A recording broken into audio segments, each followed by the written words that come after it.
오늘은 첫 시간으로 서양 미술의 처음 시작이라고 할 수 있는 동굴 벽화부터 르네상스 미술까지 살펴보겠습니다. 인류가 처음 그린 그림의 자취는 동굴 벽에 그린 동굴 벽화죠. 라스코 동굴 벽화와 알타미라 동굴 벽화가 있는데 그 연도가 기원전 17,000년, 15,000년이나 됩니다.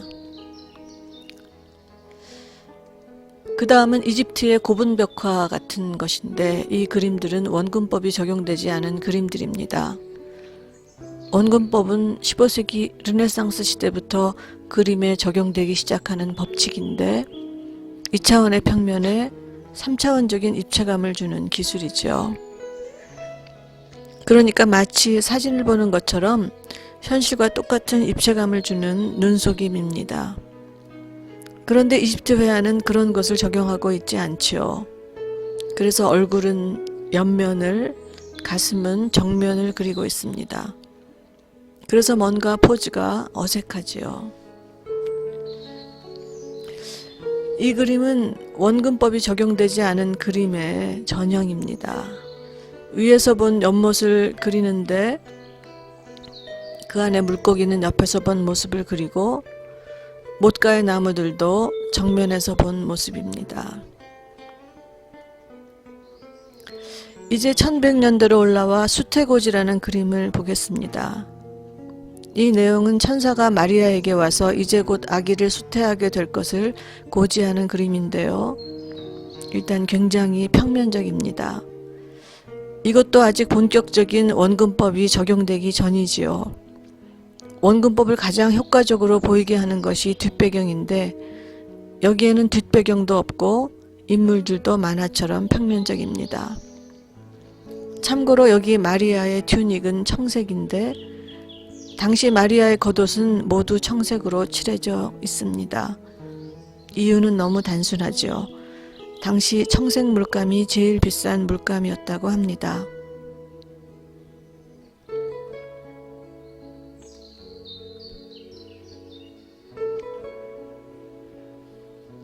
그 다음 1200년대에 그린 이 그림도 공간의 느낌을 전혀 주지 못하고 평면적이죠. 또 중요한 인물은 가운데 크게 그리고 중요하지 않은 인물은 작게 그리고 있습니다. 원근법이 적용된 그림은 보이는 대로 그리는 것인데 이런 그림은 생각하는 대로 그린 것입니다. 1300년대의 이 그림부터는 약간의 공간이 나타나고 있습니다. 바로 바닥의 선과 또 마리아가 앉아있는 작은 테이블 때문이죠. 우리는 그전 그림들에서는 볼 수 없었던 뭔가 방 같은 그런 공간감을 느낄 수가 있습니다. 여기서도 마리아의 튜닉은 짙은 청색이지요. 드디어 서양 미술사에 대단한 이름이 등장합니다. 바로 지오토 디 본도네지요. 그는 완전한 것은 아니지만 보이는 대로 정확한 비율로 대상을 그려서 마치 무대 위에서 행해지고 있는 실제 사건을 보는 느낌을 주는 그런 그림으로 충격을 줍니다. 바로 이런 그림이지요. 여기서 어떤 공간감, 사실감이 느껴지시나요? 이제부터 그림을 보실 때는 그런 공간감을 느끼실 수 있어야 합니다. 하늘의 천사들도 아주 역동적이지요. 제각각의 움직임을 보여주고 있습니다. 그전 그림들이 평면적이고 만화 같고 정지했다면 이 그림은 아주 생생하고 역동적인 움직임이 있습니다. 이렇게 비교해보면 그 차이가 역력하지요. 드디어 원근법의 혁명이 일어납니다.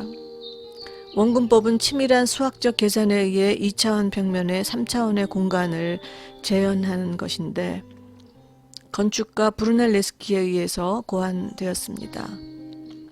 당시 건축가들은 설계도면 대신 건물의 조감도를 그려주었기 때문에 마치 사진을 찍은 것처럼 사실적인 모습을 그려야 했습니다. 그래서 자기 눈에 보이는 대로 그대로 그리게 된 거지요. 그런데 이런 방식이 그림에도 적용되어 마치 사진을 찍은 것 같은 착각을 주는 그림을 그리게 됩니다. 또 이것을 신중심 세계관에서 벗어나 인간중심 세계관으로 이동한 것이라고 해석하기도 하는데, 중세 때는 성경책 안에 중요한 사람은 가운데 크게 그리거나 했는데 이제는 바라보는 인간의 시선이 더 중요하게 된 거죠. 1400년대 안젤리코의 수태고지입니다. 어떤 깊은 공간감이 느껴지시나요? 바로 위 천장과 바닥에 그린 선들로 그런 착각을 주고 있습니다. 원근법에 따라 뒷배경을 사실적으로 그려 실제 공간의 느낌을 주고 있어요. 이렇게 세 그림을 비교하면 차이를 잘 느낄 수 있습니다. 이것이 제일 오래된 것이고, 그 다음이 약간의 깊이감을 보여주는 이 그림, 그리고 마지막으로 실제 공간을 보는 것 같은 느낌을 주는 이 그림이죠. 그래서 이제 그림을 볼 때는 이런 공간에 대한 감각을 느낄 수 있어야 합니다. 이제 본격적으로 서양 미술의 시작이라고 할 수 있는 천재적인 세 화가에 대해 살펴보겠습니다. 바로 레오나르도 다빈치, 미켈란젤로, 라파엘로입니다. 레오나르도 다빈치는 이들 중 가장 연장자지요. 당시 이들은 화가라기보다는 공방을 가지고 여러 명이 작업하는 실내 장식가 같은 사람이었어요. 돈을 받고 욕실, 재단도 제작하고 그림도 그려주었죠. 그래서 다빈치의 경우 관계수로 욕실, 재단을 제작해주는 건축가이기도 했고, 또 장군에게 고용되어 일할 때는 전쟁 중에 전함, 비행기구, 낙하산 등을 발명하기도 했습니다. 물론 천재적인 화가이기도 했죠. 또 과학자로 열학, 음향학, 광학 등등에도 일가견을 가지고 있었습니다. 그런데 해부학까지 알고 있다는 것은 놀라운 일이 아닐 수 없죠. 다빈치는 인간의 몸속 비밀에 대해 알기 위해 39 이상을 해부하고 자궁 속 태아가 성장하는 신비를 그렸다고 하는데, 이것은 당시 신의 영역을 알고 싶어하는 매우 신성모독적인 행위였죠. 이렇게 모든 방면에 호기심을 가지고 모든 것을 알고자 하는 것이 르네상스의 인본주의 정신이지요. 인간이 신의 영역에까지 도전합니다. 그래서 현대에 요구하는 통섭의 인물이 바로 이런 다빈치와 같은 인물이죠. 그는 승마와 펜싱도 수준급이었고, 무엇보다 왼손잡이로 그가 쓴 글을 읽을 때는 거울을 대고 읽어야 한다고 합니다. 다빈치의 사진과 같은 드로잉과 글씨입니다. 전쟁 무기들, 비행기가 보이는데 당시에는 무기들도 설계도면이 아니라 이렇게 그림으로 그려서 제작하게 했다고 합니다. 가운데 그림은 말년의 다빈치 자신의 모습이고 신체의 내부를 그린 그림도 있습니다. 이제 다빈치의 그림 중 유명한 두 개의 작품을 보려고 합니다. 먼저 최후의 만찬을 보겠습니다.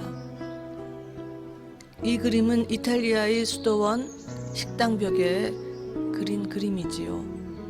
먼저 천정과 뒷배경의 원근법이 완벽하게 적용된 그림으로 방이라는 느낌을 사실적으로 보여줍니다. 이 그림의 주제는 매우 파격적이어서 그림을 주문한 수도원 사람들은 그림을 보고 좋아하지 않았다고 합니다.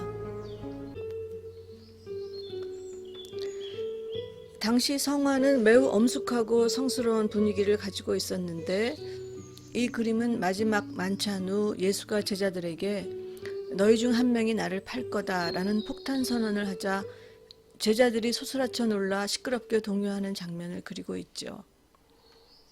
이 장면에 관한 성경 내용을 살펴보죠.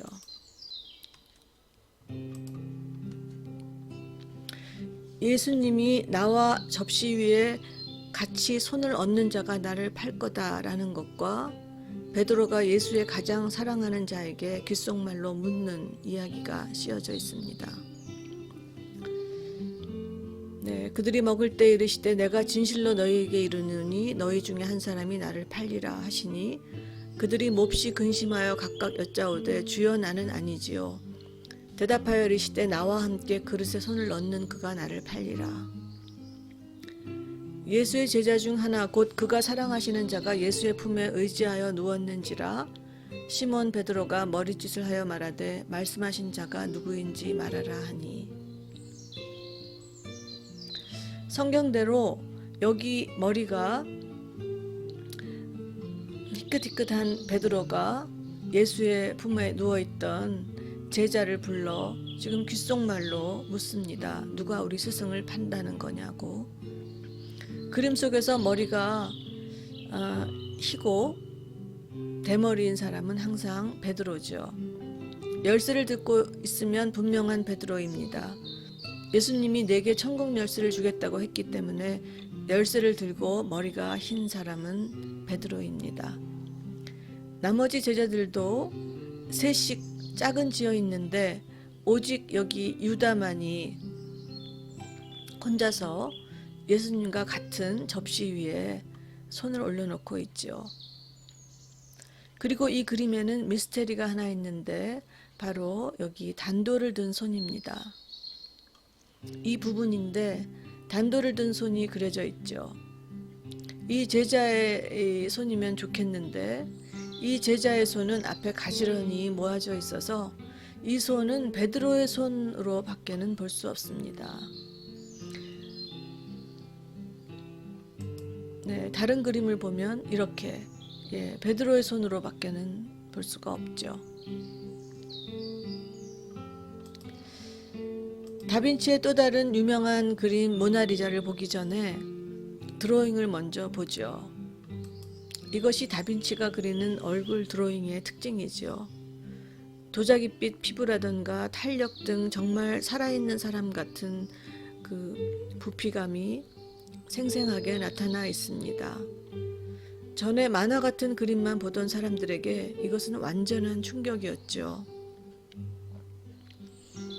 다빈치 인물화의 특징은 바로 살아있는 사람과 똑같은 느낌을 주는 인물화를 그렸다는 거죠. 게다가 우리를 바라볼 때 그 눈빛은 뭔가 생각하고 내 생각을 읽는 것 같아요. 모나리자의 그림이 바로 그렇죠. 정말 살아있는 사람이 나를 보는 듯합니다. 피부의 탄력도 그대로 느껴지고요. 눈빛이 얼마나 강한지 정신력이 약한 히스테리 환자에게는 자살을 야기시키기도 했다고 합니다. 마치 나는 내가 한 일을 다 알고 있어 라는 듯하지요. 이런 생명력이 다빈치의 천재성인 거죠. 그리고 이제부터 작품을 볼 때는 그 표정이 얼마나 살아있느냐를 보셔야 합니다. 미술사가들은 작품과 그 표정으로 교감하고 살아있는 표정에 열광하지요. 신라 기와장도 웃는 얼굴이 있으면 웃는 기와라고 신물에 대서특필합니다. 또 이 그림은 음악 연주를 하며 그렸다고 하고 모델의 이름은 조콩드 부인이라고 하죠. 스푸마토 기법을 썼다고 하는데 눈가와 입가를 흐리게 지워서 더 부피감을 나타내는, 더 사실적으로 보이게 하는 방법이 스푸마토 기법입니다. 평범한 여자를 모델로 한 것도 이 그림의 특징 중에 하나죠.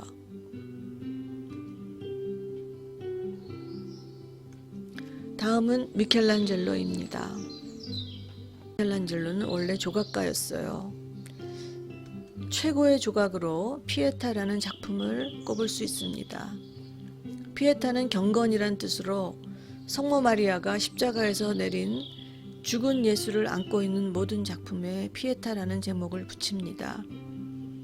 먼저 미켈란젤로는 아무리 힘든 포즈라도 아주 안정적으로 조각하는 천재적 조각가인데 그는 늘 자신은 대리석 속에 숨어있는 인물을 끄집어내는 것뿐이다 라는 말을 했다고 하지요. 여기서도 축 늘어진 예수와 풍성한 주름 등을 조금의 흐트러짐 없이 아주 안정적인 삼각형 구도로 조각하고 있습니다. 그리고 무엇보다 여기서 마리아의 표정이 압권입니다. 슬픔을 내면화하면서도 아름다운 모습이지요. 미술관을 다니다 보면 수많은 마리아를 보는데 그중 가장 아름다운 얼굴이 아닌가 싶습니다. 또 그냥 막 슬퍼만 하는 것이 아니라 모든 것을 담담히 받아들이는 것 같은 체념과 어떤 소망도 있습니다.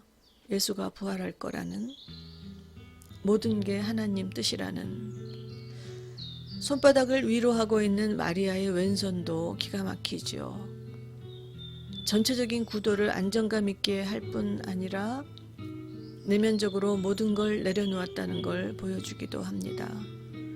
두 손으로 시체를 부여잡고 통곡할 수도 있는데 말이지요. 특히 마리아의 시선은 예수의 얼굴을 보는 것이 아니라 그저 아래를 담담히 내려다보고 있습니다. 너무 아름다운, 모든 것을 담담히 받아들이는 시선이지요. 미켈란젤로는 헬레니즘 시대 조각들에 많은 영향을 받았다고 합니다.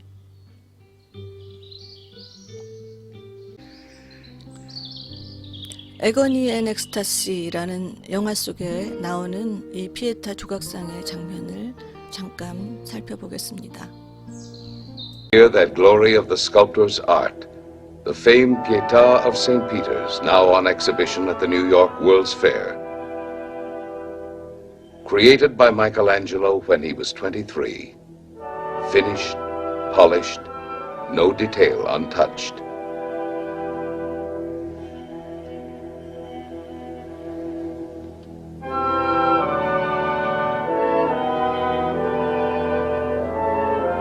이것은 헬레니즘 시대 최고의 조각이라고 할 수 있는 라오쿰과 그의 아들들이라는 조각으로 기원전 100년대 작품인데 미켈란젤로도 이 발굴 작업에 참여했다고 합니다. 트로이의 신관이 목마에 대해 경고하자 포세이돈이 바다뱀을 보내 그와 그의 아들을 죽이게 하는 극적인 장면이죠. 너무나 살아있는 듯한데 미켈란젤로는 이런 작품에서 많은 영향을 받았다고 합니다. 이것은 바티칸에 있는 피에타상의 모습입니다. 그 다음 미켈란젤로의 그림입니다. 시스틴 성당의 천정화인데 이 천정화는 율리우스 2세 교황의 지시에 의해 그린 것이지요. 배당이 낡아서 고쳐야 하는데 보수하기보다는 그림을 그리는 게 돈이 덜 들어 교황은 미켈란젤로에게 그림을 그리게 합니다. 율리우스 2세가 너무 구두쇠로 거저 먹으라고 해서 미켈란젤로는 그를 아주 원수같이 생각하지요. 또 처음에 교황은 여기다 12명의 사도를 크게 그리라고 했습니다. 그랬다면 얼마나 재미없었을까요? 하지만 미켈란젤로는 교황 명대로 사도들을 크게 그리다 어느 날 도망칩니다. 그렇게는 그리기 싫었던 거죠. 그랬다가 어느 날 동굴에서 잠이 깨는데 동굴 천정을 보고 갑자기 구약의 장면들을 그리고 싶다는 생각을 떠올립니다. 동굴 밖으로 나와 하늘을 보는데 하늘의 구름들이 아담의 창조 같은 구약의 장면들을 보여주지요. 그래서 미켈란젤로는 구약에 나오는 9개의 장면들을 중심으로 천정화를 완성하게 됩니다.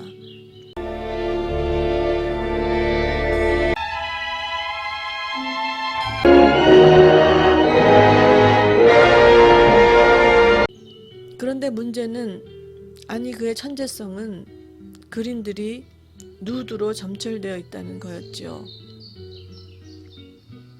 생각해 보세요. 성당 안에서 누드화를 보는 것이 흔한 일인지. 하지만 미켈란젤로는 인간의 벗은 몸을 아름답다고 생각했습니다. It must have cost a fortune. Just look at it. Obscenity in the sight of God, in the house of His glory. Obscenity, shameful. Book of Genesis describes Noah's being uncovered. Why do you bring fools to judge my work? Enough! We have heard from piety and learning.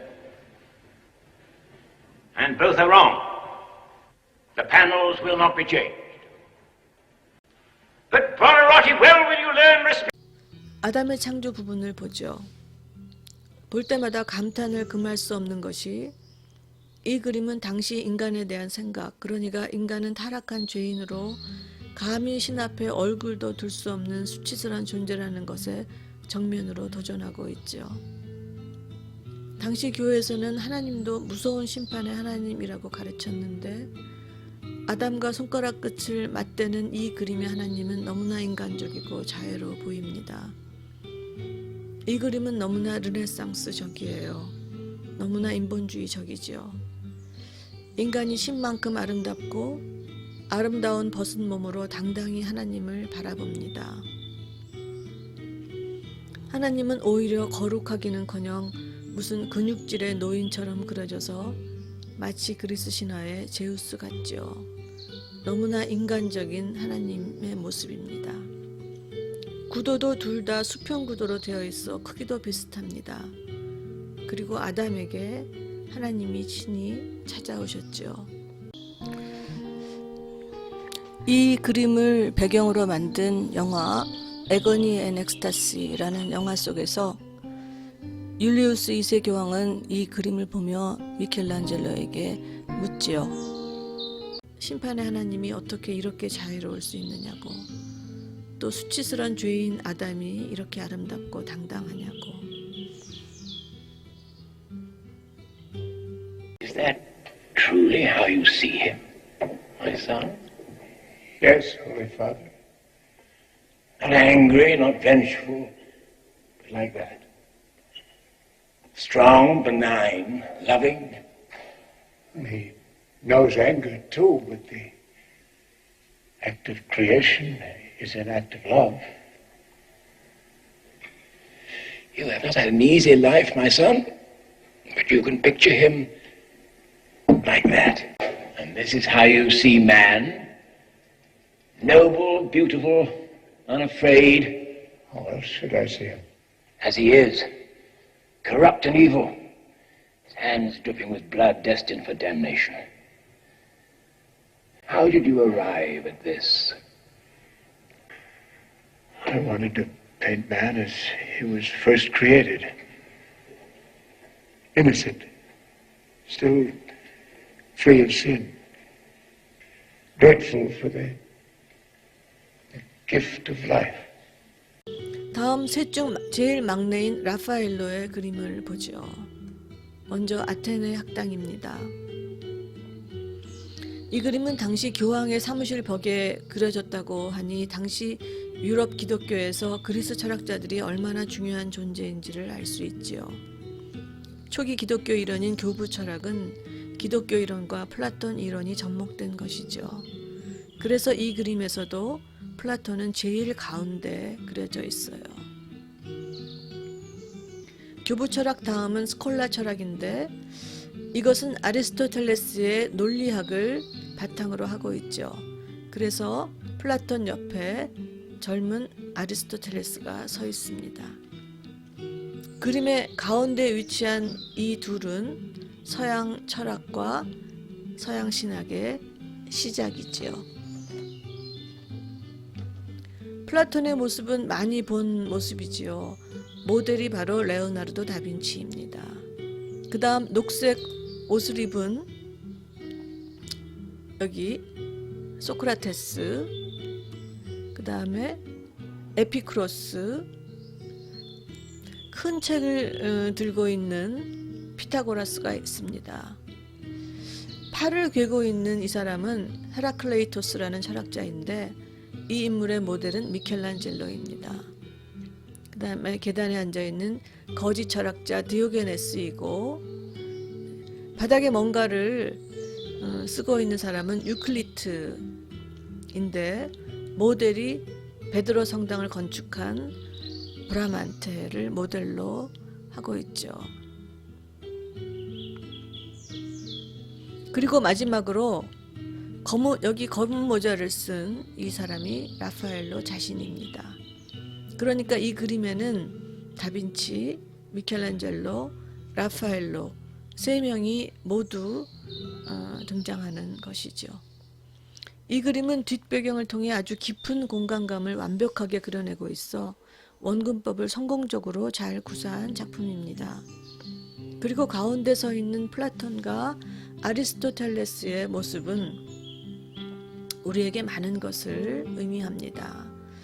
먼저 플라톤은 가난한 시인이며 몽상가로 절대적인 이데아의 세상은 유일하며 하늘에 있다고 했습니다. 그래서 가난한 시인의 차림새를 한 그는 손가락 하나를 들어 하늘을 가리키고 있죠. 반면 알렉산더 대왕의 스승이었던 아리스토텔레스는 아주 화려하게 차리고 있습니다. 또 그는 하늘보다 이 땅에 많은 진리가 있다고 주장해서 두 손을 모두 펴 땅을 가리키고 있죠. 다음 글은 신문에 난 기사인데 여기에 관해 자세하게 설명해 주고 있습니다. 플라톤은 왼쪽에 맨발로 서 있는 백발의 노인이다. 그의 왼손에는 저서 티마이오스가 들려있다. 오른쪽에 아리스토텔레스는 금실로 술을 넣은 화려한 옷에 샌들을 갖춰 신은 건장한 중년으로 역시 왼손으로 저서 니코마코스 윤리학을 들고 있다. 두 사람은 앞으로 천천히 걸어 나오며 대화를 나누는 듯한데 플라톤은 오른손 검지를 들어 하늘을 가리키고 아리스토텔레스는 손가락을 모두 펴서 땅을 향한다. 이처럼 서로 다른 제스처는 각자의 철학적 신념을 표현한다. 플라톤이 관념적인 천상의 이데아를 추구했던 반면 아리스토텔레스는 인간에게 가까운 자연을 존중하는 현실주의자였기 때문이다. 네, 여기에 보면 플라톤은 맨발에 손가락 하나를 들어 하늘을 가리키고 있고 아리스토텔레스는 금박의 옷이라는 것이 여기가 금박이고 또 가죽으로 된 샌들을 신고 손을 모두 펴 땅을 가리키고 있습니다.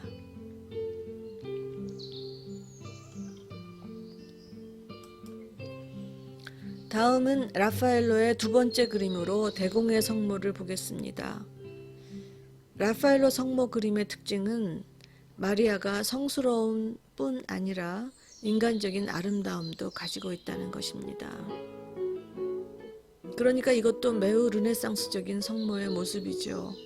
인간적인 모습을 더 많이 가지고 있습니다.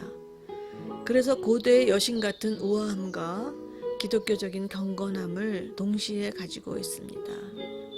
이 그림에서도 동정녀 마리아의 처녀성과 순수함 그리고 경건한 성스러움이 공존하고 있습니다. 고전적 피라미드 구도로 완전함의 기준이라고 하는데 이 그림을 따라갈 성모 그림은 없다고 합니다. 검은 배경에 마음을 차분하게 가라앉히는 아주 고요한 느낌을 주죠. 유럽의 미술관을 다니다 보면 별별 성모 그림을 다 보게 되는데 그런 그림들과 비교하면 이 그림이 주는 신비한 느낌을 구별할 수 있습니다. 예를 들어 이것은 보티첼로의 성모 마리아인데 포즈부터 아주 교태스럽죠. 하지만 라파엘로의 성모는 너무나 맑고 차분합니다.